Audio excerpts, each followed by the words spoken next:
What's going on, guys? Zuko back with another War Within video. Hope you're all having a wonderful day. We're going to talk about Farseer, Resto Shaman. And I did a heroic dungeon. We did Priory of the Sacred Flame. I think this is the best dungeon to be testing all of these different healers in right now. I did some on my Paladin recently. This is just a dungeon that requires a lot of healing right now.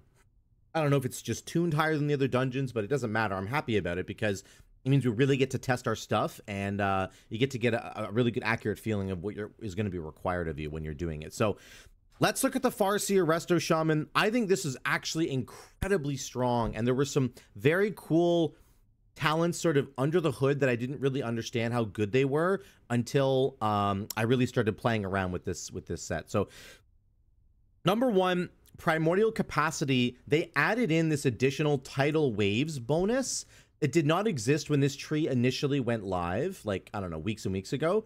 So tidal waves can now stack up to 4 times. This means that when you Riptide, you're going to get 2 charges of tidal waves. Then you Riptide again, you're going to get another 2. Remember, with this hero talent tree, we get 3 Riptides all the time, which is awesome. So this means you're going to have your cast speed buff up basically all the time on either Chain Heal or Healing Wave, which is a really big deal because the tier set bonus for Season 1 for Resto Shaman buffs Tidal Waves. It increases, Tidal Waves is 80% more effective and reduces the mana cost of affected spells. So this completely changes like how we're going to play rotationally all the time and what talents we're going to take. First of all, Healing Wave is cheaper than Healing Surge. So it's always something that we would like to be pressing, but it usually takes too long to cast. It has a 2.3 second cast time. Look at how slow this is, okay? Compared to Healing Surge.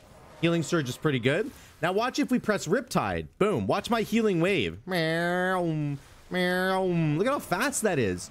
So as long as I keep pressing Riptide every couple of GCDs, I'm always going to have tidal waves up, and that's going to allow me to have faster cast times on Healing Wave, which makes it always a better choice than Healing Surge. The only thing I'm missing out on is the extra crit chance. So, but honestly, it's just better in Mythic Plus anyway to have a faster heal. When it comes to Chain Heal, I no longer need to take Tidebringer because of this Season 1 tier set bonus. Tidebringer used to make your Chain Heal way faster, right? Used to reduce the cast speed by 50%, which is insane. It makes it go really fast. This basically does that for you with a Riptide. You press Riptide. Look at my Chain Heal now. It goes really fast now. So this tier set bonus combined with this new primordial capacity buff is really awesome, and it really makes Farseer an enticing choice, I think, for Season 1 for Resto Shamans. And it allows you to take things like Ancestral Awakening if you want to. I could have went down and taken Primordial Wave plus a couple of other talents maybe if I wanted to, but I chose to go for Ancestral Awakening instead, which is awesome because it just gives me more healing. Whenever I critically heal, I'm going to get this extra guy coming in there. Besides that, Farseer can actually produce a lot of damage. This is what I didn't understand at first with Farseer. If you call your ancestors and then start pressing offensive spells like Chain Lightning, they will also cast Chain Lightning, okay? Sorry about the lag here. I'm going to do my... We're going to switch back into Unleash Life. I'm going to show you this really quickly. Unleash Life plus my Ancestral Swiftness, right? That's going to produce a... 2 ancestors for me, and then I can do a bunch of damage. So let's say I prep this with a Stormkeeper. We'll get a Healing Rain down, and then I'm gonna go Unleash Life, Ancestral Swiftness, and then we'll do our Chain Lightnings. Look at my damage right now. I just did 800k burst for a second there because my ancestors are gonna do offensive spells if I want them to. I was just doing like 500k DPS as a healer. So what I really want you guys to understand is that this hero talent tree lets you choose offense or defense. It's really up to you. You can get these ancestors out and you can use them either offensively or defensively, and that's what's really great about this tree. It has flexibility. You get these ancestors out, you can choose what you want to do for the 6 seconds or so that they're alive. Yeah, it's not very much, but remember, my Unleashed Life is a 15-second cooldown, and Ancestral Swiftness is only a 45-second cooldown. So you have a really big burst window, like every 45 seconds. If you want to do damage or healing, it's up to you. So I really love this tree. Let's jump into the dungeon, and I will show you exactly how it played out. This is Priory of the Sacred Flame. This is this is Farseer Resto Shaman. And again, like on every single pack, you're going to notice, I think, a lot of damage that I'm able to pump out as a healer. This definitely puts some of the Holy Paladin stuff to shame in terms of the damage that it can do. Maybe that's going to change soon. Who knows? You can also provide a lot of CC as a shaman. You can see I just stopped those guys who were like, they were defending with that bubble. I just knocked them up, which stops them from doing that. Cap Totem also works. Honestly, I'm not entirely sure how I feel about the whole DPS versus healing thing. Sort of that whole conversation around healers.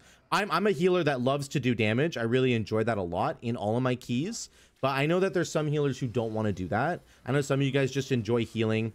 I'll just say to you guys, there's plenty of healing here on all of the different healers that I've tested so far. I've tested Discipline Priest, Mistweaver Monk. I've done both trees for Resto Shaman. I've done Holy Paladin. There's a lot of healing here. If you don't really care to do a lot of damage, that's okay. I promise you're going to be happy with just the healing. And it seems like some of these dungeons anyway have a very high healing requirement. Depends on certain packs that you're in, but Priory of the Sacred Flame is one of these dungeons that really does require a lot of healing in certain moments, and we're going to get there. You're going to really enjoy that when we get there. But if you are a healer who enjoys doing DPS, Resto Shaman seems to be doing a lot of it right now. Like, it is pumping. Discipline Priest was also doing really good on damage. Actually, Mistweaver Monk was kind of struggling a little bit, and then Holy Paladin so far has been struggling a little bit, and I haven't gotten to the rest of the healers yet, but I will. But just some opening packs here. There isn't too many crazy things going on here. I'm going to get to a couple of packs that are very dangerous, just to show you kind of the power of what's possible with this Farseer Resto Shaman. So here, I think this is it right here. We end up pulling a patrol by accident. I think I just Spirit Link really early here. Does somebody die? Yeah, I'm just Spirit Linking. Okay, and then I think the mage ends up dying, unfortunately. But this is a situation that we should not find ourselves in. We kind of got caught between a patrol and another pack. This is where we just have to pump. Look at the healing I'm doing right now. 1.5 million HPS right now. That's going to go down later, but it's a lot. I'm stuck. I'm rooted right now. I'm just pumping with Ascendance. Had Spirit Link going. We're still doing 1.6 million HPS. Gonna get my healing rain back down. Remember, I'm not playing Totemic, so I do have to place my healing rains, which is fine. I'm trying to get as many Ancestors out as I can. And I got another Ascendance proc because, again, the Farseer tree focuses so much on Riptide that you're casting it a lot, and it means you're going to be triggering your Ascendance procs a lot more with Deeply Rooted. Trying to keep this tank alive because he's just getting wrecked right now. But, of course, this is a very difficult situation to get through. I squeezed in a little bit of damage there. I don't even know. I probably shouldn't have done that, but you see how fast my casts are? My big chain heal, my big healing wave, that's because of this Tidal Waves buff. Like, look at how fast I get these heals out. I do a chain heal right here. That's zooming. And then I do a healing wave on this hunter. And again, we help him out a little bit more. It doesn't do a whole lot right now. But, you know, our stats are really low and everybody's health is really high and yada, yada, yada. But the point is, this crazy tier set bonus that we're getting in Season 1 as a Resto Shaman is amazing. It's just amazing if you're playing either the Farseer or the Totemic build. But I think the Farseer one especially really benefits. But there you go. We got through a very difficult pull. We blew every single cooldown that we had, but we were able to get through it. And that was an awesome test for me to be able to look at that and say, okay, this is doable. You know, I can feel... If I was in this dangerous of a situation on the live servers, like I can totally see how a Farseer Resto Shaman would be able to get me through that. So really good to see these kinds of things. And we did end up fully recovering, got through it all. Here's a moment coming up where I do a lot of damage. This is the DPS window I was telling you about, where I have my Unleash Life and Ancestral Swiftness. I'm going to pop it here. I do Stormkeeper first, like I showed you in the example. Ancestral Swiftness, Unleash Life. I'm not even worried about healing anybody. I'm just trying to do damage right now. Watch my DPS on the left side of your screen. I'm at 258 right now, 424, 686, down to 639. Like, insane burst potential that you just have. And that's like, in terms of a healer, I like to do damage as a healer, as I said before. So to me, this is a really big deal because if I can just blow these two cooldowns and then get my burst damage out of the way, then I can go back to healing everybody. And that's the kind of damage that you really need, I think, as a healer, it's nice to have passive damage, things like flame shock or acid rain on the ground. Those are going to be really good for you. But in those moments when your tank pulls a really ginormous pack, it's nice to have a couple of cooldowns that you can just push to do all your damage. Just get it out of the way and then go back to healing everybody. And that's exactly what this kind of lets you do as a Farseer Shaman. And of course, you can even combine it with something like Nature's Guidance to... Sorry, Ancestor Guidance to help heal everybody while you're doing damage. I did like 50 videos today, so my brain's a little fried. I apologize. But yeah, I just love the little combo. We're going to go to the other side here, and we're going to kill the other mini boss. I don't think any of the rest of these packs are anything super special, so I'm going to just skip through them. We are doing, you know, again, on every pack, it does seem like, in this dungeon anyway, on almost every pack, you're required to do like 400k HPS or higher, just to keep everybody going, which is great. I'm glad that these require a lot of healing. Yeah, I really enjoy that. I hope that more of the dungeons actually are like this. There's some dungeons that we've done so far that are just like nowhere near as dangerous as this one is. I really kind of hope the rest of them, I don't know, step it up a bit, because it's fun having to really heal everybody as a healer. Like, it's very, very fun having to push yourself to the limit and to be like, okay, I got to use all my tools. I got to stun everybody. I got to knock them up. I'm going to pop my cooldowns here. I'm going to wait, hold my ascendance, use my ascendance over here. Like, you know what I mean? I think that's really cool. So here's the next boss fight. Captain Dallycry, I guess it's the first boss fight. This guy, he does this hurl spear thing. There's also repentance that goes off, so you can actually dispel people. People get repentance put on them, which is pretty funny. I have to dispel that guy. But somebody can also kick it. That's a kickable thing. The spear is the most dangerous thing, I think, here. I don't entirely know what Mr. Dallycry does. It's hard to know what everything means. There's repentance again. I think I kick it this time. Yeah, there we go. Holy Radiance is big AoE damage, so this is where you would use AoE cooldowns. There's my Ancestor Guidance. I'm saying that wrong. I'm losing my mind right now. What is that ability called? Yeah, it is Ancestor Guidance. Man, why can't I remember that? I don't know what's wrong with me.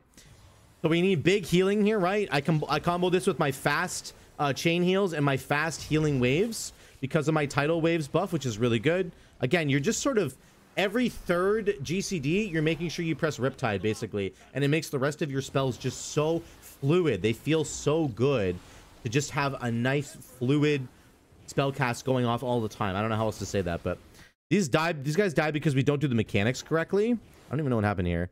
He does this hurl spear thing, and the spear, I think, can go through allies and hit other allies. So look, you can see the spear, it goes through me, and it was targeting this guy, I think. So I think he needed to probably like go really far away from the rest of the group and like turtle, and he probably would have been fine. Unfortunately, he ends up dying, and we have to kind of salvage the rest of this pull.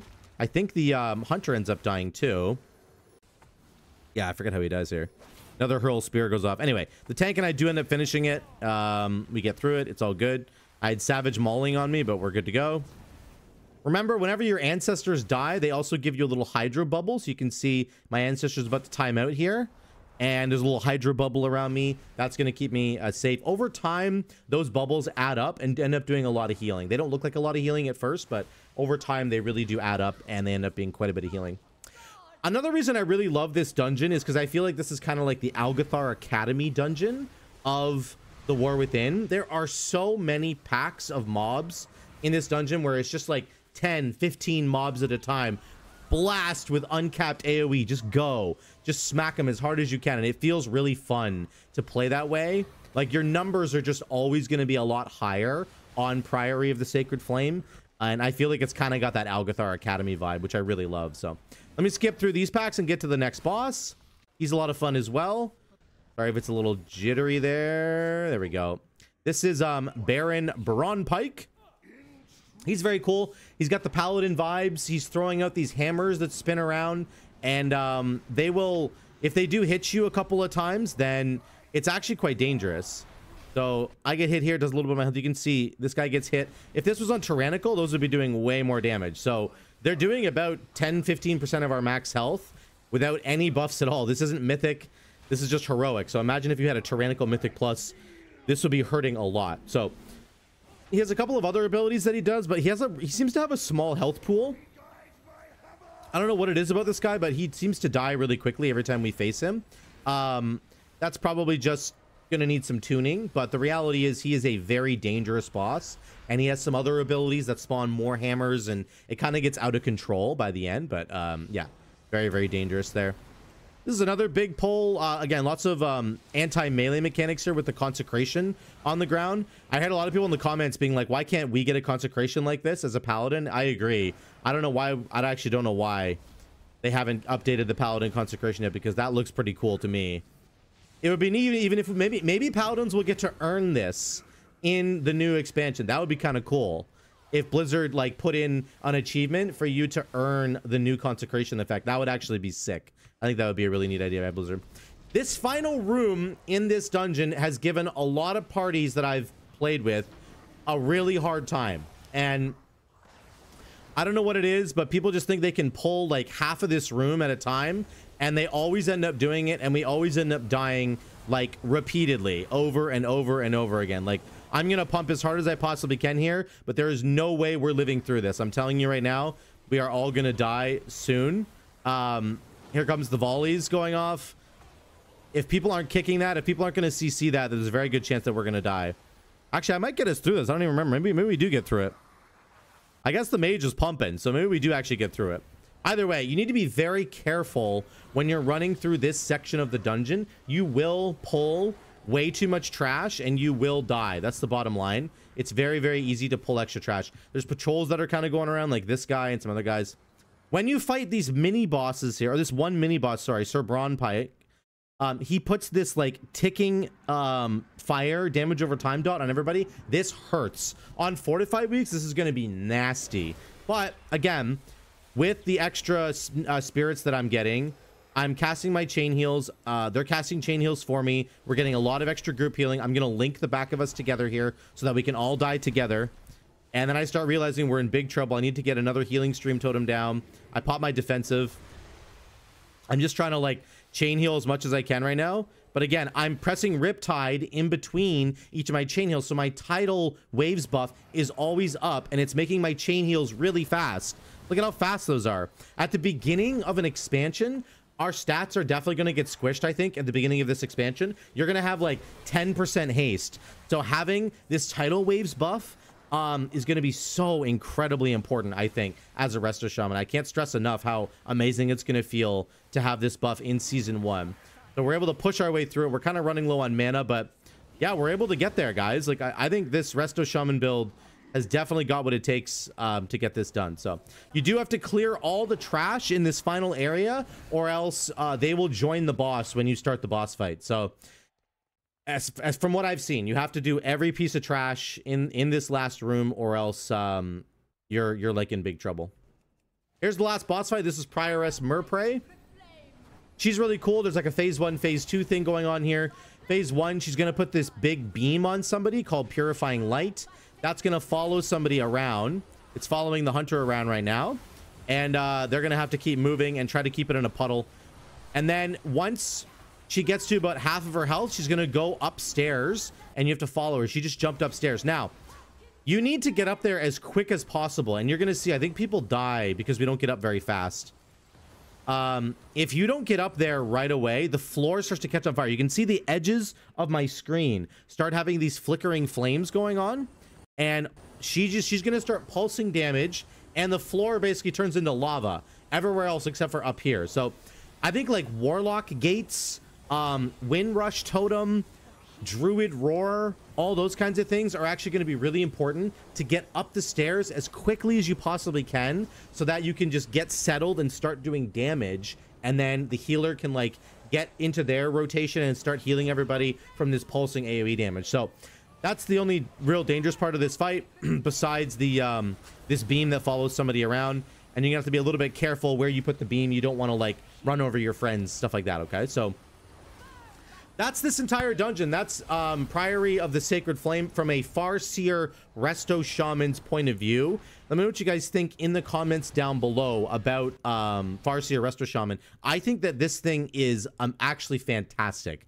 I think the Ancestors are great. You can use them for DPS or for healing. You have a burst DPS or healing window when you press Ancestral Swiftness plus Unleash Life. I kind of like having Unleash Life. I think it's a fun spell. I don't mind that at all. You have some flexibility with your talents because of the new tier set bonus that's coming, but also because of Primordial Capacity. Tidal Waves being able to stack up so many times in a row. You can like Riptide 2 times in a row, have 4 stacks ready to go, and then just give her, just go. And all your spells are super, super fast, and it feels really fluid. I think at the beginning of an expansion especially, this tree is going to be awesome for Resto Shaman. So let me know what you guys think in the comments down below. We'd love to hear from all of you. I'm going to be pumping out more videos on all kinds of different specs in the War Within, so stay tuned for the next video. Thanks so much for watching. Love you all. I'll see you in the next one.